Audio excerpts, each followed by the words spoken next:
네, 주권방송 신년 특집 대담 2014년 한반도 어디로 가는가라는 주제로요.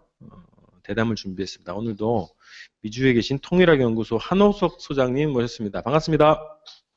예, 안녕하십니까. 반갑습니다. 예. 예, 새해 복 많이 받으십시오. 예, 새해 복 많이 받으십시오. 예. 네. 자, 오늘 올해 2014년 한반도 정세, 한반도 네. 전국 전망에 대해서 또 이야기를 좀 나눠볼 텐데요. 자, 지금 저희가 이 방송하는 이 시각, 지금 박근혜 씨가 지금 내외식 기자회견을 지금 진행하고 있습니다. 그래서 국내 정책과 그리고 한반도 전국 관련한 여러 가지 주제로 이야기를 하고 있는데요.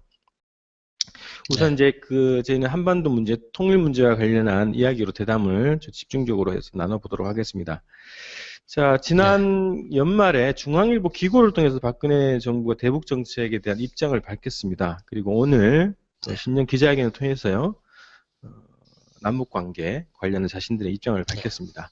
그리고 북측에서는 김정은 제1비서가 1월 1일 신년사를 통해서 그 분야에서 이제 조국 통일 문제 그리고 남북 관계에 관련한 입장과 제안을 밝힌 것으로 확인되었습니다. 그래서 우선 박근혜 정부가 기고문을 통해서 밝힌 내용 그리고 오늘 기자회견을 통해서 밝힌 대북 정책, 남북 관계에 관련한 입장은 또 어떻게 보시고 또 박근혜 정부의 대북 정책 또 어떻게 전망하시는지 이야기를 한번 해 주시기 바랍니다.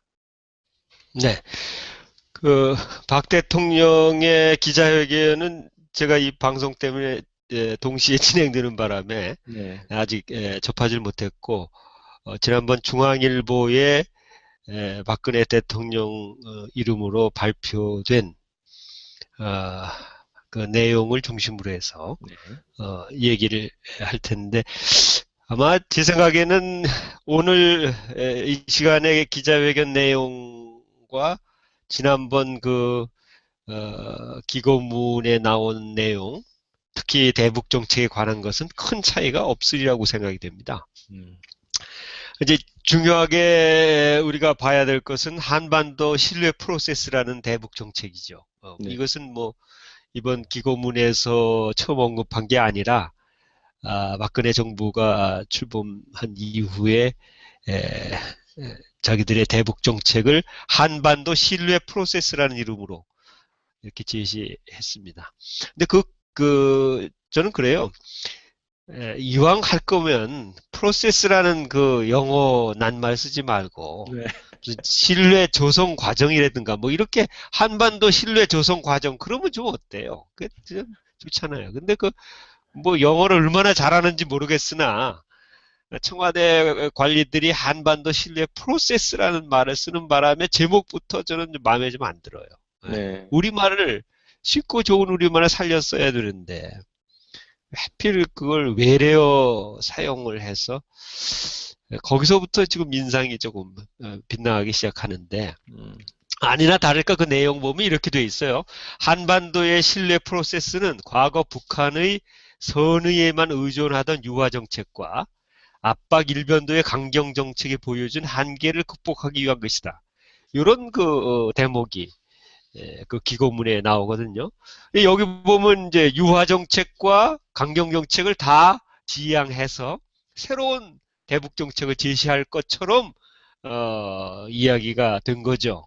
네. 그러면 그 두 가지, 그러니까 과거 기존엔 예를 들면 유화 정책, 또 기존 강경 정책을 지향해서 새로운 정책, 제3의 정책, 제3의 대북 정책이 뭐냐? 그랬더니 거기 뭐라고 그 다음에 나오냐면 강력한 억지력을 기초로 북한의 잘못된 행동에는 그만한 대가를 치르게 하겠다 이거예요. 이게 대북 강경 정책의 핵심 내용인데, 그렇죠. 그 전 문장에서는 대북 강경 정책을 넘어서겠다 것처럼 얘기해 놓고서는 그 다음 문장에서는 강력한 억지력을 기초로 해서 북한의 잘못된 행동에는 그만한 대가를 치르게 하겠다. 아주 강력한 강경 정책이죠. 예.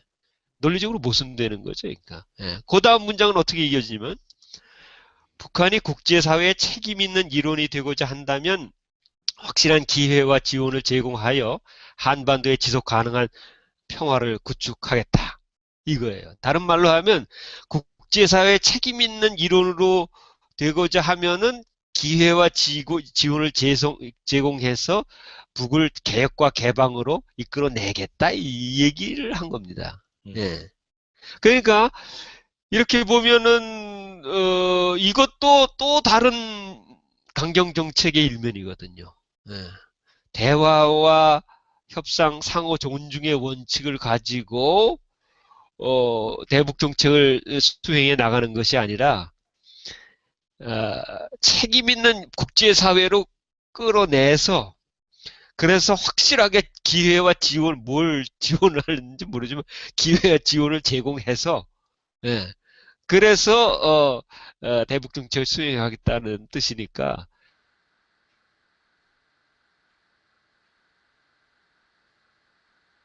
끊겼네. 정책이다 이렇게 볼 수 있는 거죠. 여보세요? 예, 지금 잠깐 끊겼습니다. 예, 예.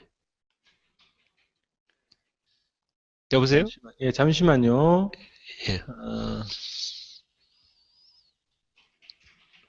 강경 정책 그 이후부터 다시 진행했으면 좋겠습니다. 예.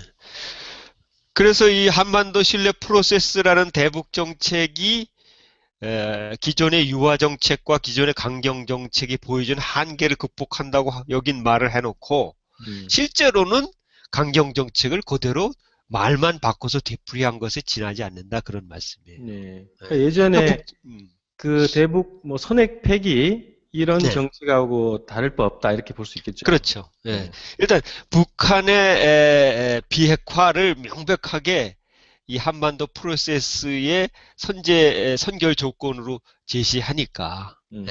이거는 이명박 정권 때 대북 강경 정책하고 전혀 달라지지 않은 거고 이름만 한반도 신뢰 프로세스라는 이름만 갖다가 얹혀놓은 것이 아닌가 이렇게 볼 수밖에 없습니다. 제가 그 노동신문 온라인판에 들어가서 한반도 신뢰 프로세스에 대한 북측의 그동안 그 언론 보도가 어떻게 나왔는지를 찾아봤어요. 이 방송을 위해서. 네. 그래서 검색창에 한반도란 말을 그쪽에는 안 쓰니까 그 말을 빼고 신뢰 프로세스라는 낱말을 검색창에 입력하니까 12건의 검색 결과가 떴어요. 근데 한결같이 한반도 신뢰 프로세스에 대한 전면 부정, 비난으로 가득 찬 기사들만 나왔습니다. 노동신문은 무슨 조선일보나 뭐 중앙일보 이런 신문과 달리 당 중앙위원회 기관지기 때문에 북쪽의 공식적인 입장을 대변하고 있다고 하는 점에서 이 노동신문이 한반도 신뢰 프로세스에 대해서 전면적으로 부정했다고 하는 것은 그것도 12건의 그 기사를 통해서 계속 지난해 후반부에 그렇게 부정하고 비난했다고 하는 것은 그만큼 이 한반도 신뢰 프로세스가 대북 정책으로서 기능을 하지 못하게 되는 이렇게 치명적인 그 한계를 드러내고 있다고 보는 거죠. 네. 그 오늘 지금 기자가 이제 오늘 기자회견 통해서 남북 관계 관련한 입장을 몇 가지를 좀 더 추가로 밝혔는데요. 일단 우선은 뭐 그 북핵 개발을 결코 방치할 수 없다. 이런 얘기를 하면서 동시에 이제 인도적 지원 강화하고 민간 교류를 확대하겠다. 그리고 설을 맞이해서 이산가족 상봉을 하도록 하자. 그리고 이걸 계기로 해서 새로운 남북 대화의 틀을 만들자. 이런 얘기였고요. 또 하나는 DMZ 세계평화공원 이것들 건설하고 유라시아 철도를 연결해서 통일을 이제 가까이 하자. 뭐 이런 내용들을 또 입장을 밝혔거든요. 그래서 이런 걸 좀 종합해서 이 2014년 박근혜 정부의 대북 정책에 대한 전망을 또 한번 해주시겠습니까? 지금 그 열거해 주신 내용들은 북쪽에서 받기가 다 힘든 내용들이고 특히 이제 경제 건설과 핵무력 건설의 병진 노선을 작년 3월 30일에 공식적으로 채택하고 발표했고 북에서 또 아예 핵 보유국의 지위를 법적으로 고착시키는 법령도 최고인민회의에서 제정 공표했고 핵 문제에 관해서는 박근혜 정부가 좀 피해 갔어야 돼요. 만약 진정으로 북쪽하고 대화를 한다면 해결하기 어려운 문제, 예, 핵 문제를 박근혜 정부가 혼자 해결할 수도 없는 거고, 네. 그렇잖아요. 예. 그러니까 자기가 할 수도 없는 문제를 괜히 그것을 건드려 가지고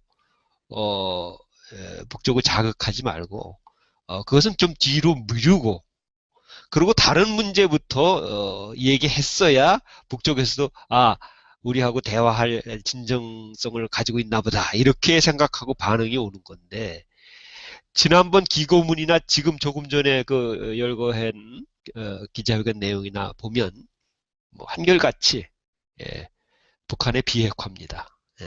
그건 뭐 정면으로 충돌하는 이야기죠. 그러니까 뭐 올해뿐만 아니라 앞으로도 계속 이 정권이 계속되는 한 그런 강경한 대북 정책은 어, 결국 남북 관계의 악화, 또 긴장, 예? 더 나아가서 정치적인 대결, 어, 그리고 군사적인 대치 상태를 더 격화시키는 이런 방향으로 기능하게 될 거로 이렇게 비관적으로 보게 됩니다. 예. 여기에 대해서요, 작년 연말부터, 뭐, 김관진 네, 국방장관, 남재준 국정원장을 비롯해서 또 한미연합사까지 동원돼서 올해 1월 달부터 3월 달에 북의 네, 도발 가능성이 매우 높다, 이런 것들을 강조해 오고 있거든요. 네, 그래서 이게 남북 관계를 지금 좀 비관적으로 전망을 하셨는데, 더해서 군사적 충돌 문제까지 또 작년 연초와 비슷한 어떻게 또 그런 또 국면이 조성되지 않겠는가 이런 우려도 있거든요. 예. 그 군사적 문제, 군사 상황 문제, 한반도 군사 상황 문제에 대해서는 제가 그,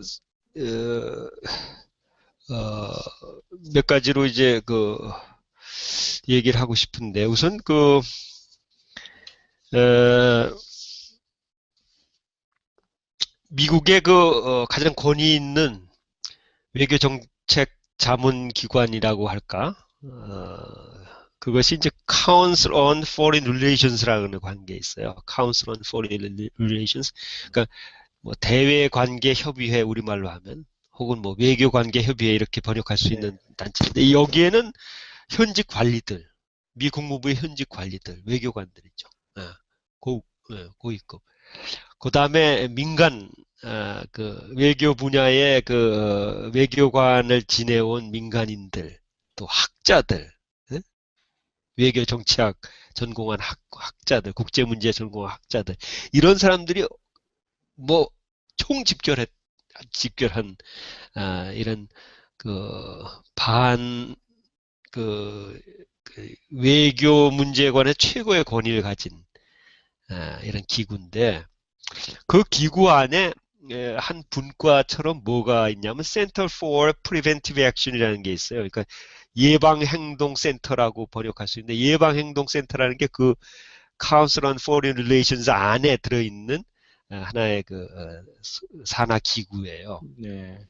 근데 이 Center for Preventive Action에서 지난해 하반기에 1200명 이상의 미국 정부 현직 관리들 그리고 정치 외교 문제를 전공한 미국 학계 인사들 그리고 전문가들 1200명을 대상으로 설문조사를 했어요. 그래서 그 결과를 분석해가지고 여기 이 웹사이트에 실었는데 거기 질문이 뭐냐면 2014년 올해 새해 들어서 전 세계에서 일어날 가능성이 높은 이 30개의 갈등 요인을 설문지에 주면서 이 30개의 갈등 요인 중에서 제일 터지기 쉬운 발생 위험도가 높은 것부터 1, 2, 3, 4로 순위를 매겨봐라.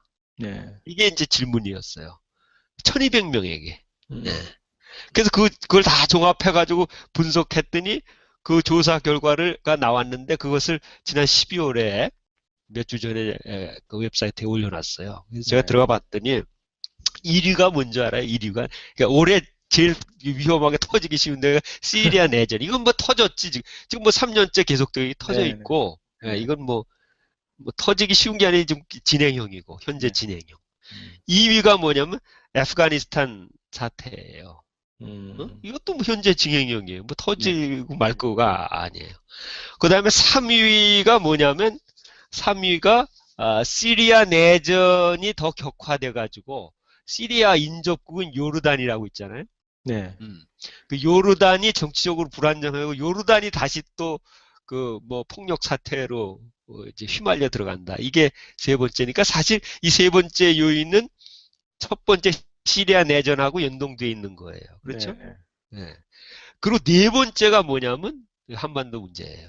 그러니까 네 번째인데 사실상 세 번째라고 볼 수 있는데, 네, 그러니까 네. 시리아 다음에 애프가니스탄 다음에 코리아 문제예요. 음. 근데 어, 시리아 내전이나 애프가니스탄 전쟁은 지금 현재 진행형이기 때문에 이건 뭐 예측할 필요도 말고도 자시고 마시고 할 것도 없는 거고 실제로 터질 수 있는 위험, 발생 위험이 가장 높은 데를 따지면 세 번째로 한 코리아 문제인데 거기에 이렇게 돼 있어요. 그 사람들은. 그 사람들 표현은 북의 군사적인 도발, 음. 북 내부의 정치적인 불안, 그리고 핵무기 및 장거리 미사일 위협. 이 세 가지를 꼽으면서 이것 때문에 내년에, 그러니까 올해죠. 2014년에 터질 것이다 하고 미국의 현직 외교 관리들, 예? 학계 인사들, 전문가들 1200명이 일치된 견해로 이렇게 나왔어요. 굉장히 높다고 보는 거죠. 근데 사실은 이 사람들이 좀 정확히 못 보고 있는 건데 뭐라고 그러냐면 이제 미국 시각으로만 보기 때문에 북에서 군사적 도발할 것이다. 일방적으로. 네. 미국 시각으로 보기 때문에 장성택 처형 사건 이후에 정치적 불안이 혹시 고조되지 않는 거냐. 뭐 이런 그랬던 시각들이에요. 사실은 그게 아닌데 왜 그렇게 보냐면 올해 1월 1일에 김관진 국방장관이 장관 서신이라고 하는 거를 자기 휘하에 있는 한국군 지휘관들에게 일괄적으로 발송했어요. 장관 서신. 그 장관 서신에 이런 대목이 있어요. 2014년은 국가안보적인 면에서 대한민국의 국군에 영향을 미칠 수 있는 매우 중요한 해다. 나라의 국군이 막 왔다 갔다 할 정도로 중요한 해라고 1월 1일 날 군 최고 수뇌부 책임자가 휘하 군 지휘관들에게 발송한 거야. 장관 서신을. 그 다음에 문장이 어떻게 이어지냐면 국지전과 전면전에 동시에 대비하면서 그러니까 국지전만이 아니라는 거죠. 전면전 가능성도 높아졌기 때문에 국지전과 전면전에 동시에 대비하면서 적이 도발하면 적이라는 건 이제 북을 말하는 건데 북이 도발하면 그 세력들을 가차없이 응징하기 위한 만반의 태세를 유지해야 된다. 이게 장관 서신이에요. 1월 1일 날. 야전 사령관들, 지휘관들에게 보낸.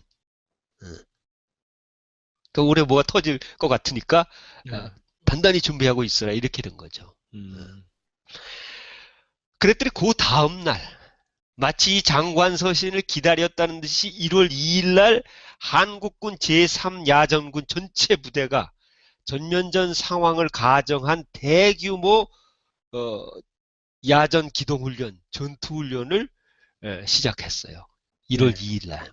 근데 이 제3야전군이라고 하는 거는 한국군의 주력 부대입니다. 그래서 수도군단이 그 안에 들어가 있고 1군단, 5군단, 6군단, 그 다음에 기갑부대 중에서 제7군단.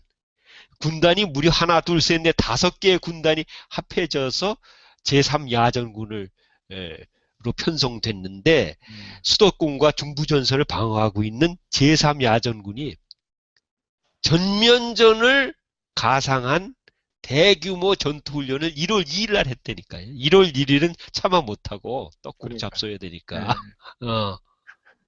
이게 무슨 뜻이에요? 이렇게 지금 장관 서신부터 시작해서 이렇게 나오는 게. 뭘 알고 있는 거예요, 지금. 국지전과 전면전의 폭발 가능성을 체감하고 있는 거예요. 가능성을 체감하고 있는 거예요. 한국군 수뇌부가. 아까 조금 전에 얘기했죠. Council on Foreign Relations에서도 마찬가지로 1200명의 미국의 외교 부문, 정치 부문의 중요 인사들에게 했더니 역시 올해가 위험하다 이거예요. 그러면 저쪽 북쪽에서는 또 어떻게 움직이고 있느냐? 뭐 거기도 당연히 이런 움직임들을 왜 알지 못하겠어요? 다 파악하고 있죠. 거기서 이제 제일 중요한 거는 지난 12월 28일 평양에서 조선인민군 초병대회 격술훈련이 진행됐어요. 평양체육관에서. 네네. 초병대회 격술훈련이 진행됐어요. 거기에 김정일 제1위원장이 참석했어요. 초병대회라고 하는 건 뭡니까? 나도 처음 들어봤어요. 초병대회. 언뜻 들어서는 보초병들을 위로하기 위해서. 신입병사들 이런 거 아닐까요? 신입병사들? 훈련병? 그게 전혀 아니올시다죠. 그래요. 나도 그런 초병대회, 그러니까 보초병들을 위로하기 위해서 연말에 네. 전국에 있는 보초병들, 그러니까 되게 우리로 말하면 이제 하급 병사들일 텐데 그 사람들을 평양으로 초청해서 잘 먹이고 관광도 시켜주고 그래서 맡은 바 책임을 새해에도 잘해라. 그렇게 하는 게 초병대회인 줄 알았더니 웬걸 전혀 아니올시다죠.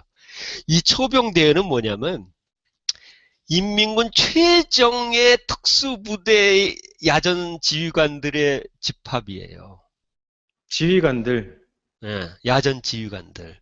특수부대 야전 지휘관들의 집합이에요. 다시 말해서 특수전을 지휘하는 야전 지휘관들이 다 모인 거예요. 평양에. 아, 그게 10월 초병이라고 표현되는 28일에. 거예요. 네. 거기 폭풍군단, 네. 그 다음에 해상저격여단, 뭐 항공저격여단, 육상저격여단, 그다음에 정찰총국. 이름만 들어도 좀 무시무시한 네. 이 특수부대의 야전 지휘관들이 다 모인 거야. 연말에. 그것도 그냥 연말이 아니라 12월 28일에 격수를 훈련했으니까 초병대회를 뭐 한 이틀 전에 시작했는지 모르겠어요. 그리고 나오죠. 언제 끝났는지도 몰라. 시작도 모르고 네. 비공개로 한 거고 격수를 훈련하는 것만 보도했어요. 근데 이제 보도 보니까 뭐 아시겠지만 지난 7월 27일 전쟁 끝나고 북쪽에서 이제 전승 기념일이라고 했는데 7월 27일 평양에서 진행된 군사 행진에 네. 기억나세요? 네네. 핵배낭을 가슴에 맨 그렇죠. 특수부대원들이 25명씩 병력 수송 차량에 타가지고 행진한 거 기억나시죠? 네네. 응? 그랬더니 그랬더니 그 보도에 대한 반응이 뭐냐고 그러냐면 좀 성질이 나쁜 사람들은 뭐라 그러냐면 저 안에 무슨 쓸데없는 것들이지 저거 핵배낭 아니야. 물론 실제 핵배낭을 가지고 행진에 나오진 않죠. 위험한데 그 핵배낭을 가지고 진짜 핵배낭을 가지고 나오는 그런 나라가 세상에 어디 있어요. 핵배낭이 있다고 해도 물론 그거는 모형이지만 핵배낭 부대가 있는 거예요. 이게 특수전 부대야. 이 사람들은 격술이라는 건 뭐냐면 북쪽에서 개발한 완전히 살상 기술, 일격필살의 살상 기술을 무술가 아니고 무술 같은 건데 약간 태권도보다 훨씬 센 강력한 그런 일격필살의 살상 기술이에요. 이걸로 연마한 부대들이야. 핵배낭 부대라는 게 뭐예요? 명령만 내리면 핵배낭을 안고 적진에 공중 투하하거나 침투해서 자폭하는 자폭 핵 돌격 부대가 핵배낭 부대예요. 쉽게 말하면. 이런 이 특수부대 야전 지휘관들이 연말에 평양에서 초병대회를 진행했다. 근데 초병대회가 처음 열린 건 1983년 2월에 첫 초병대회가 열리고 지금 딱 30년 만에 초병대회를 다시 열었어요. 그것도 연말에. 이건 뭘 말하는 것일까요?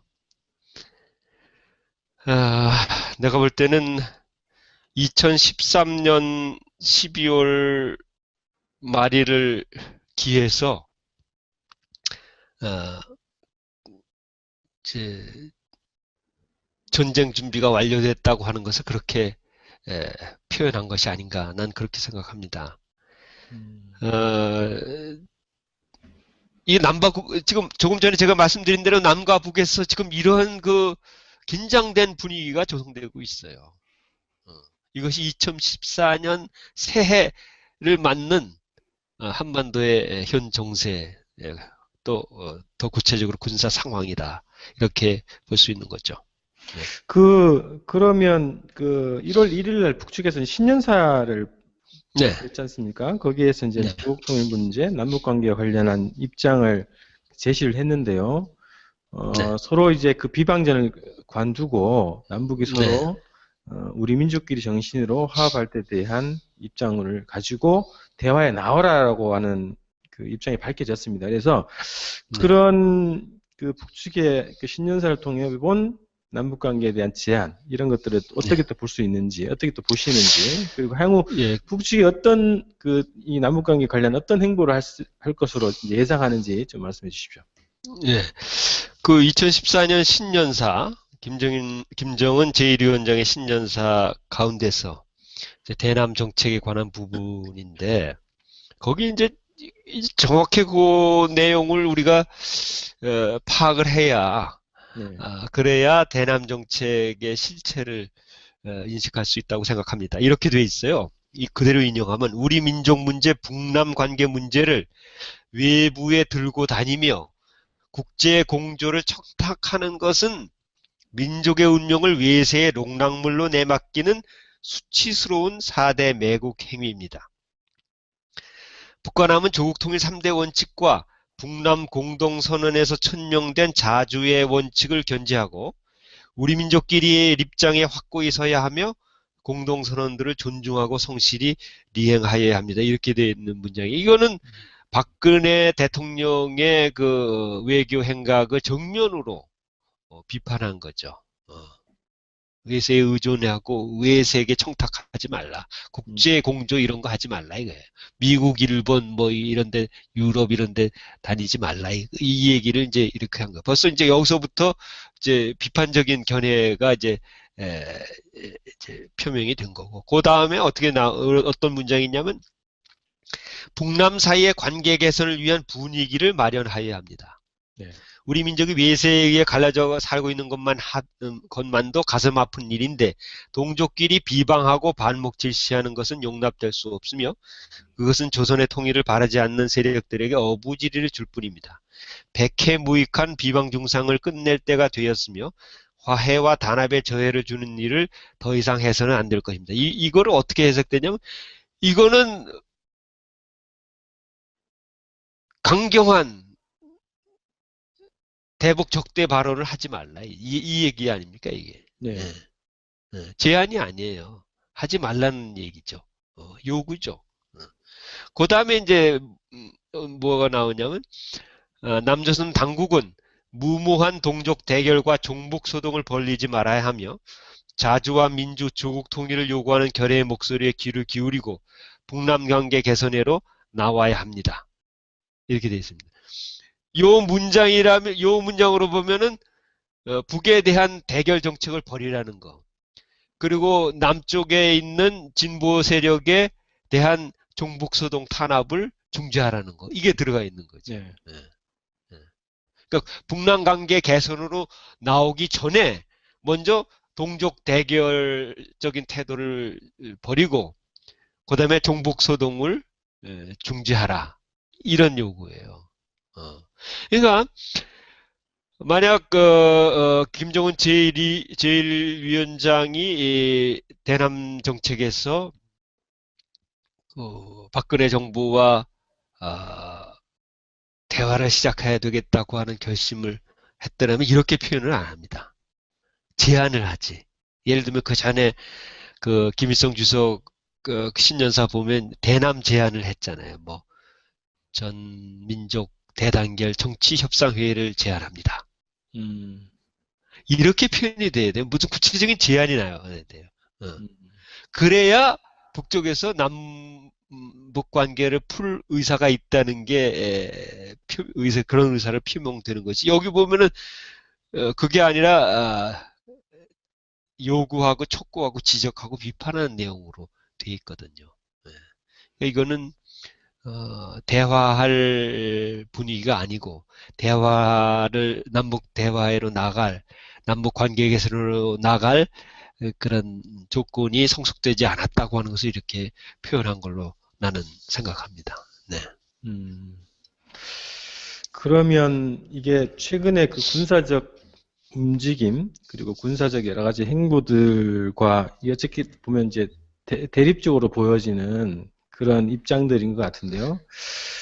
그러면 이게 군사적 대결을 염두에 둔 그런 뭐 입장 발표 이렇게 좀 봐도 될까요? 그렇죠. 그거와 전혀 무관하진 않다고 봅니다. 예, 음, 무관하지 않다고. 어쨌든 남북 관계 문제에 대해서 신년사에서 김정은 제1위원장이 언급을 해야 되거든요. 예. 그 얘기를 전혀 언급하지 않은 채 신년사를 마무리할 수가 없기 때문에 언급해야 되는데 이런 형식으로 한 거죠. 어, 음, 포기하라, 중단하라. 그리고 남북 개선으로 나오라. 음, 이렇게 요구한 거죠. 점잖은 표현이지만, 온건한 표현이지만, 아주 그 내용적으로 상당히 강한 내용을 담고 있다고 생각이 듭니다. 네. 그 아까 말씀하셨던 것처럼 그 북측에서 12월 28일 초병 대회, 그리고 남측에서 1월 네. 2일 날 대규모 군사 훈련, 네. 그리고 박근혜 정부에서 곧바로 이 신년사에 대해서 진정성이 없다 이런 입장을 그렇게 나왔죠. 밝힌 네. 것으로 봤을 때 네. 이게 또 올 한 해가 또 굉장히 또 어려운 또 국면으로 가지 않을까 또 싶은데요. 신년사 그리고 네. 박근혜 정부의 대북 정책에 대한 평가 전망 얘기 좀 들어봤습니다. 그리고 남북 사이에 또 미국 측에서도 예상하는 네. 올해 한반도 정세, 군사적 긴장에 대한 전망 이런 것 좀 들어봤는데요. 자, 이런 네. 것을 종합해서 올해 이제 한반도 정세 전망에 대한 총괄적인 전망 이런 것들을 한번 정리해서 좀 말씀해 주시기 바랍니다. 네. 저 한반도 정세라고 했을 때는 이제 남북 전체를 포괄하는 것이고, 네. 특히 우리는 이제 지금 박근혜 정권 집권 초기를 지나고 있고, 여기서 이제 박근혜 정권 집권 초기에 심화되고 있는 정치 혼란 위기를 지적하지 않을 수가 없습니다. 그러니까 이미 정부 기관들이 불법 선거 운동한 것이 폭로됐죠. 네. 2012년 대선에서 불법 선거 운동한 것이 드러난 바람에 이제 박근혜 대통령의 사퇴를 요구하는 정권 퇴진 운동까지 왔습니다, 지금. 네, 그래서 지난번 10만 명의 시위군중이 서울에서 모여서 네. 박근혜 정권 퇴진 구호를 정식으로 내걸었고, 이제 그렇게 된 그 도화선 중에 하나는 물론 그 이전까지 불법 당선된 박근혜 대통령의 사퇴를 요구하는 대중 시위들이 계속되어 왔습니다만, 이제 철도 사형화를 반대하기 위한 총파업을 철도노조가 했는데 간부들을 파업에 지도하는 간부들을 체포한다고 하면서 민주노총 본부를 습격하는 바람에 이게 잘못 건들. 예.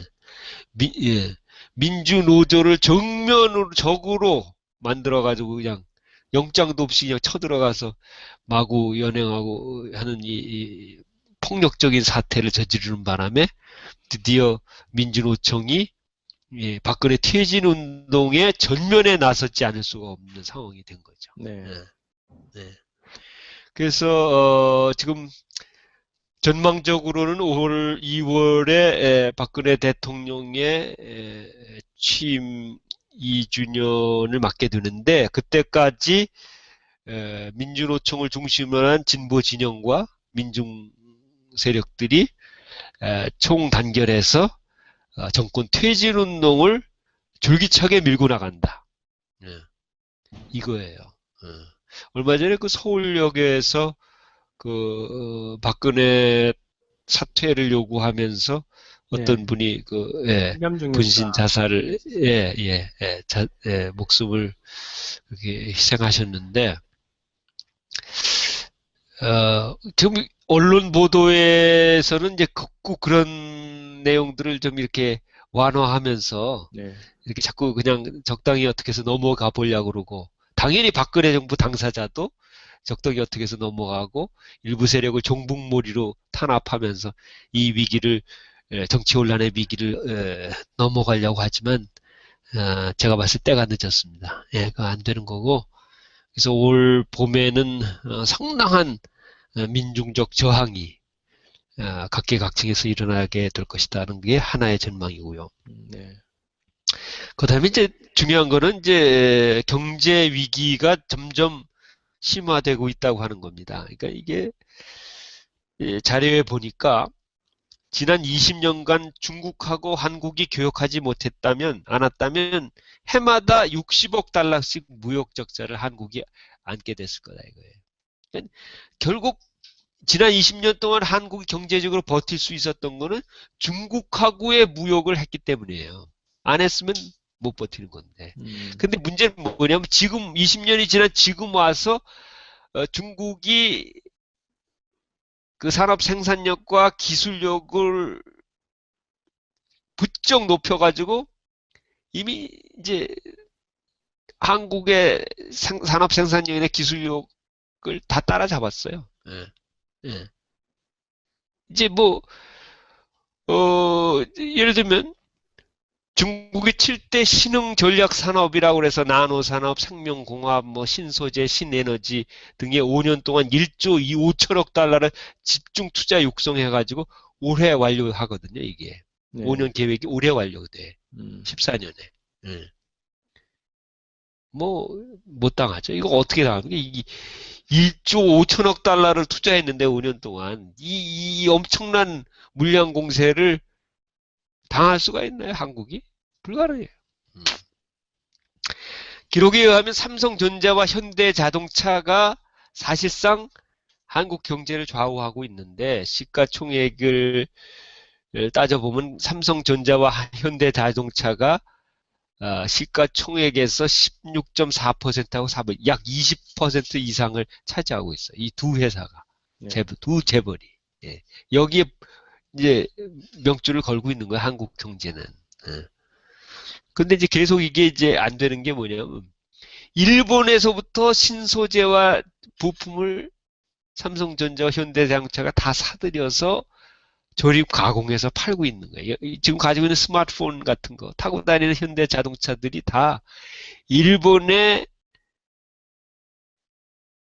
소재와 일본의 부품들을 사가지고 조립 가공해서 삼성 마크 찍고 현대 마크 찍어서 팔아온 거예요. 알고 보니까. 여기 보니까 심각하더군요. 내용 보니까 반도체 장비 국산화율이 20.6%밖에 안 돼요. 소재 국산화율은 48.5%. 자동차에 생산에 들어가는 반도체 국산화율은 2%밖에 안 돼요. 98%를 일본에서 가져오는 거예요. 그러니까 일본이 수출을 안 해주거나 일본 경제가 망하면 한국 경제도 같이 망하게 되는 이런 상태에 지금 처해 있는데 지난 2012년 말 기준으로 해서 30대 재벌 그룹의 부채 총액이 575조 9천억 원이에요. 예? 그러니까 2008년 세계 금융위기 직격탄을 맞고 5년 동안에 무려 30대 재벌 그룹의 부채가 83.2%가 늘어난 거죠. 빚더미에 짓눌려 있는 거고. 또 민생경제는 가계부채에 짓눌려 가지고 경제협력개발기구 가입국 24개 나라 중에서 그 가계소득이 급격히 하락하는 순위를 따져봤더니 헝가리, 폴란드 다음에 한국이야. 우리예요. 이건 뭐 그다음에 정부 재정은 파산 위기에 몰려 있죠. 지금 국가 부채 총액이 12년 말 기준으로 해서 902조 1천억 원이 국내 총생산의 70.9%가 국가 부채로 돼버리고 말한 거죠. 연평균 12%의 증가율을 보이고 있어요. 국가 부채 증가율이. 예. 그러니까 이제 견딜 수가 없으니까 그 위기에서 벗어나려고 공기업을 팔아먹는 거야, 재벌들에게. 박근혜 정부가. 철도부터 시작해서. 이렇게 된 거예요. 안 팔으면 자기도 죽으니까. 그거 어떻게 팔아서 이 위기에서 벗어나 보자. 그런데 팔면 어떻게 됩니까? 멕시코처럼 되는 거야. 멕시코 재정이 다 팔아먹어가지고 빈부격차로 지금 무서워서 가지를 못해. 공항에서도 총격전 벌어져요. 그렇게 되는 거예요. 이게 지금 박근혜 정부가 처해 있는 경제적인 위기 상황이라고 볼 수 있는 거고, 아까 말씀드린 대로 세 번째는 전쟁 위험, 한반도 전쟁 위험이 2014년에 최고조로, 작년 2013년과 보다 더 심각한 상태로 고조되고 있다고 하는 거. 그거를 지적하지 않을 수가 없습니다. 그러니까 이제 정치적인 혼란, 경제적인 위기, 전쟁 위험, 이 세 가지 요인이 한반도 2014년 한반도 정세에 이제 삼각 파도처럼 밀려와서 현 정권이 설 자리를 잃어버리게 만들 겁니다. 이런 상황에 이제 처해 있는데 여기서 이게 경제적으로 살 길도 결국은 내가 봤을 때는 한반도 전체의 화해와 통일 분위기로 나가면서 민족 경제 공동체를 건설해야 되는 거고. 그렇지 않아요? 그렇죠. 네. 예? 예. 예. 그렇게 되면 평화 문제, 통일 문제가 해결되면 전쟁 위기도 자연히 해소되는 거고. 정치적인 혼란도 정리가 다 되는 건데 그걸 안 하려고 그러는 거예요. 여기에 심각한 문제는 그거를 자기네들이 설 자리가 없어지면서도 그걸 그 길이 뻔히 보이는데도 그걸 안 하려고 그러니 뭐 이건 할 도리가 없어요. 지금 새누리당이나 박근혜 정부나 청와대나 안 하려고 그러는 거예요. 스스로